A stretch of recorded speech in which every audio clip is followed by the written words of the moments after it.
खर के साथ श्री राम का घोर युद्ध। त्रिशरा सहित दूषण को रणभूमि में मारा गया देख श्री राम के पराक्रम पर दृष्टिपात करके खर को भी बड़ा भय हुआ।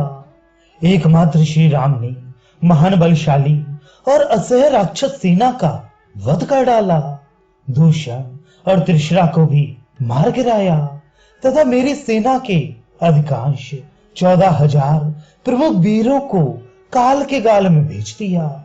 ये सब देख और सोचकर राक्षस खर उदास हो गया। उसने श्री राम पर उसी तरह आक्रमण किया जैसे नमुच्ची ने इंद्र पर किया था। खर ने एक प्रबल धनुष को खींचकर श्री राम के प्रति बहुत से नाराज चलाई जो रक्त पीने वाली थी। वे समस्त नाराज रोष में भरे हुए विषधर सर्पों के समान प्रतीत होते थे। धनुर्विद्या के अभ्यास से प्रत्यंचा को हिलाता और नाना प्रकार के अस्त्रों का प्रदर्शन करता हुआ रथारूढ़ खर सम्रांगण में युद्ध के अनेक पैंतरे दिखाता हुआ विचरने लगा। उस महारथी वीर ने अपने बाणों से समस्त दिशाओं और विदिशाओं को ढक दिया। उसे ऐसा करते देख श्री राम ने भी अपना विशाल धनुष उठाया और समस्त दिशाओं को बाणों से आच्छादित कर दिया। जैसे मेघ जल की वर्षा से आकाश को ढक देता है, उसी प्रकार श्री रघुनाथ जी ने भी आग की चिंगारियों के समान दुसह सायकों की वर्षा करके आकाश को ठसाठस भर दिया।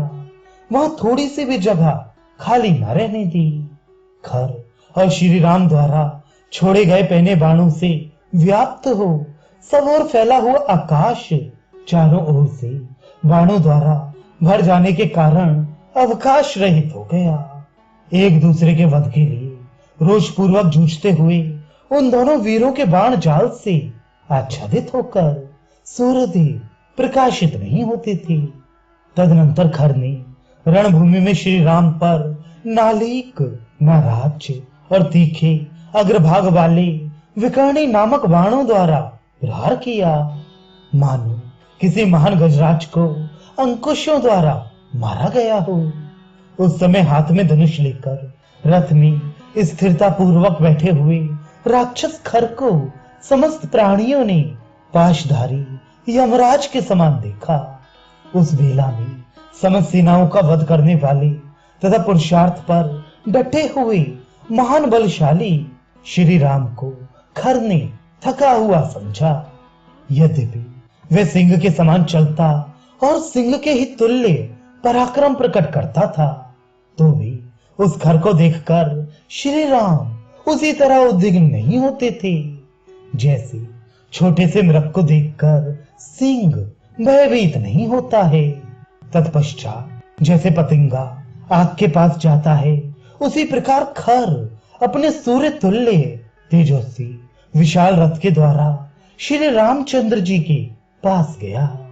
वहां जाकर उस राक्षस खर ने अपने हाथ की फुर्ती दिखाते हुए महात्मा श्री राम के बाण सहित धनुष को मुट्ठी पकड़ने की जगह से काट डाला। फिर इंद्र के वज्र की भांति प्रकाशित होने वाले दूसरे 7 बाण लेकर रणभूमि में कुपित हुए खर ने उनके द्वारा श्री राम के मर्म स्थल में चोट पहुंचाई। तदनंतर अप्रतिम बलशाली श्री राम को सहस्त्रों बाणों से पीड़ित करके निशाचर खर समर भूमि में जोर जोर से गर्जना करने लगा। खर के छोड़े हुए उत्तम गांठ वाले बाणों द्वारा कटकर श्री राम का सूर्य तुल्य तेजस्वी कवच पृथ्वी पर गिर पड़ा। उनके सभी अंगों में खर के बाण धस गए थे। उस समय कुपित हो समर भूमि में खड़े हुए श्री रघुनाथ जी धूम रहित प्रज्वलित अग्नि की भांति शोभा पा रहे थे। तब शत्रुओं का नाश करने वाले भगवान श्री राम ने अपने विपक्षी का विनाश करने के लिए एक दूसरे विशाल धनुष पर, जिसकी ध्वनि बहुत ही गंभीर थी, प्रत्यंचा चढ़ाई। महर्षि अगस्त्य ने जो महान और उत्तम वैष्णव धनुष प्रदान किया था, उसी को लेकर उन्होंने खर पर धावा किया। उस समय अत्यंत क्रोध में भरकर श्री राम ने सोने की पाख और झुकी हुई गांठ वाले बाणों द्वारा सम्रांगण में खर की ध्वजा काट डाली। वह दर्शनीय स्वर्णमय ध्वज अनेक टुकड़ों में कटकर धरती पर गिर पड़ा। मानो देवताओं की आज्ञा से सूर्य देव भूमि पर उतर आए हों। क्रोध में भरे हुए खर को मर्म स्थानों का ज्ञान था। उसने श्री राम के अंगों में, विशेषतः उनकी छाती में 4 बाण मारी, मानो किसी महावत ने गजराज पर तोमरों से प्रहार किया हो। खर के धनुष से छूटे हुए बहुसंख्यक बाणों से घायल होकर श्री राम का सारा शरीर लहूलुहान हो गया। इससे उनको बड़ा रोष हुआ।